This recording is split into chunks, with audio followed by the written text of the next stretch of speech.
RTC కార్మికులు పిట్టలా రాలిపోతుంటే BRS నేతలు సంబరాలు చేసుకున్నారని ప్రభుత్వ విప్ ఆది శ్రీనివాస్ అన్నారు. ఆర్టీసీని రాజకీయం చేసింది బీఆర్ఎస్ అని, ఆర్టీసీని ఆదుకునే ప్రయత్నం ప్రజాప్రభుత్వం చేస్తుందన్నారు. కార్మికుల పక్షాన నిలబడి సమ్మె విరమించేలా తమ ప్రభుత్వం చొరవ తీసుకుందన్నారు. ఇక కేసీఆర్ విషయంలో కవిత చెప్పిందే గతంలో రేవంత్ రెడ్డి చాలాసార్లు చెప్పారన్నారు.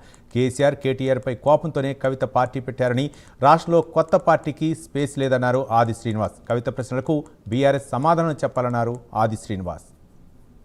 కార్మికులు సమ్మె చేస్తుంటే, ఇబ్బంది పడుతుంటే, చనిపోతుంటే ఆ రోజు సంతోషపడ్డది బీఆర్ఎస్ పార్టీ సంబంధించిన నాయకత్వం.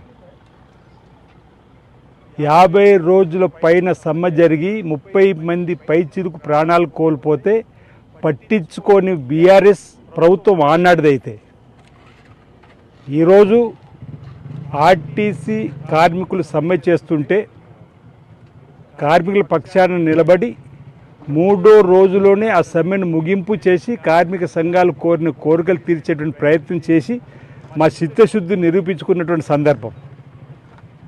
ఆర్టీసీ అంటే వారికి రాజకీయం, ఆర్టీసీ అంటే మా కార్మికుల శ్రేయస్సు కోసం చేసేటువంటి ప్రయత్నం మాది. కార్మికుల పక్షాన నిలబడేటువంటి ఆలోచన ఉన్నది రేవంత్ రెడ్డి గారి సర్కార్ అనేది. గౌరవ పొన్నం ప్రభాకర్ గారు రవాణా శాఖ మార్చులుగా తీసుకున్న నిర్ణయం కానీ, బట్టి విక్రమార్క నాయకత్వంలో చేసుకున్నటువంటి కార్యక్రమం కానీ, సోదరుడు ఆర్టీసీ కార్మికుడు మరణిస్తే రాజకీయం చేయాలని చూసింది వాళ్ళు.